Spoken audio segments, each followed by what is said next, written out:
Russian shells at the start of Putin's war on Ukraine began pummeling the country's second largest city, Kharkiv. It was indiscriminate murder of civilians for sure, but also of a sacred memory, a giant menorah known as Dobrosky Yar. The memorial honors tens of thousands of Jews massacred in this region by the Nazis, a symbol of truth and light, now mangled concrete and iron, and irony, a victim of Putin's twisted pretext for invading Ukraine, to denazify it. Let the world see the war crimes. And so in March, more than 80 years after most of Kharkiv's Jews were rounded up, hanged, or shot, the city's few living Holocaust survivors faced death once more. This time from the army of the country that liberated them as children, Russia. Add to the list of dark ironies this: 84 Ukrainian Holocaust survivors, like Inessa Zorikina, who fled to, of all places, Germany. At the start of the invasion, she and her husband resisted pleas from their children who live abroad that they evacuate. We love Kharkiv very much. We love it. It's our childhood, our youth, and everything. Do you understand? That's why we dragged on and didn't leave. They dragged on as long as they could, around a month. Why did you decide to leave Kharkiv? We were coming under fire. We were being shot at. Our house was falling apart. My husband's feet froze, and I was also injured. We lived in freezing temperatures for a month. There was no water, no heat. Everything was terrible. Across the globe, U.S. and Israeli aid organizations that support Holocaust survivors knew from their maps and records, you see the names and the numbers, that they were looking at a potential catastrophe. Greg Schneider leads Claims Conference, a global nonprofit that negotiates reparations with the German government. What we found in the Ukraine was that there were 10,000 Holocaust survivors. 10,000. 10,000 Holocaust survivors that were living in Ukraine. The idea of taking them back to Germany, now at the end of their life, it was controversial. But if it was going to help them, we thought we had to explore it. Did you have some people say, no way will I set foot in Germany? We absolutely did. We had some Holocaust survivors who said, no way, no matter what, I will not go to Germany. Among those 84 that agreed, many were in such frail condition or ill health that they required evacuation by ambulance through a war zone over hundreds of miles and across 3 national borders. Several Jewish organizations united in the effort. For each of these medical evacuations, we estimate about 50 people are involved.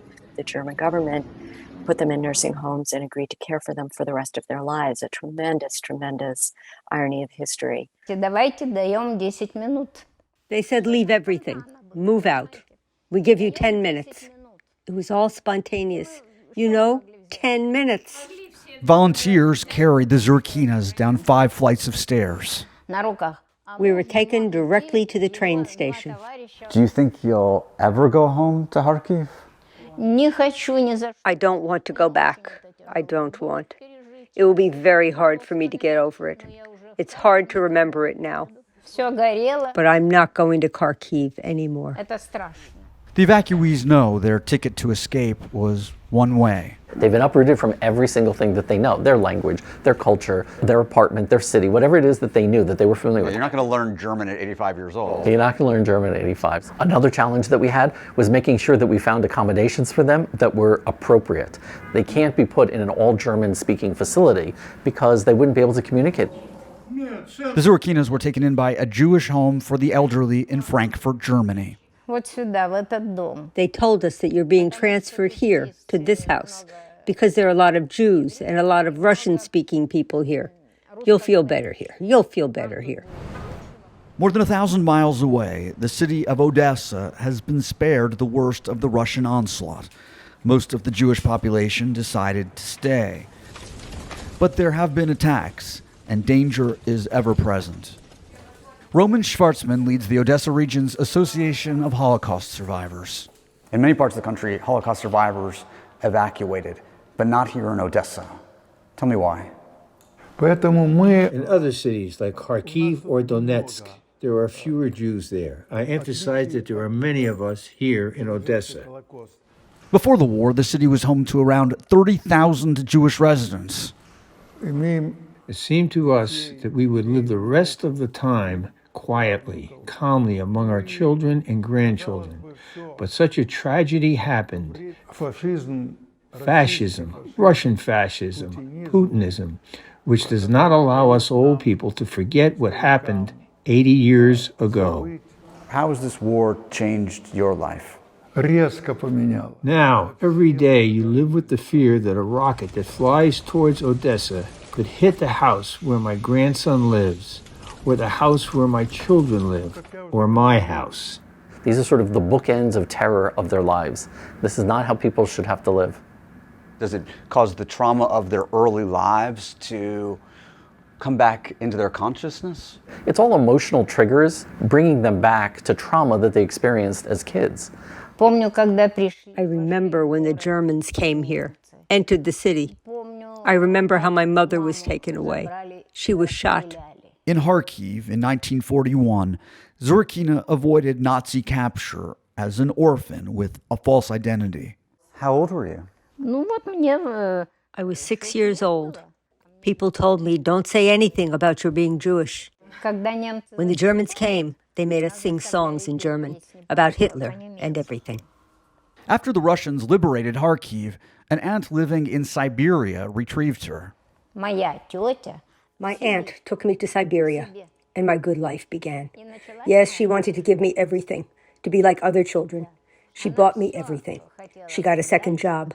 She replaced my father and mother. It seems to me from hearing your story that there are two ways of looking at your life. One is that you've been very lucky. The other way of looking at it is you've been very unlucky. How do you see it? I experienced everything, both good and bad, but I'm satisfied. I'm satisfied. I perceive my life to be very happy, because in the end, everything comes back to normal condition, back to normal. Except that now it's anything but normal.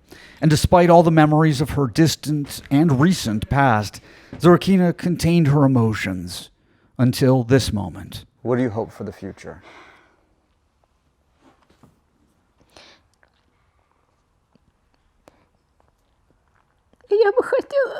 I would like to live with my children. Zorkina wants to live with her son in Canada, but she and her husband are too frail to travel further. So here they'll remain, with but a few of their life's belongings and the ghosts of a past that is all too present. Jason Bellini, Newsy, Frankfurt, Germany.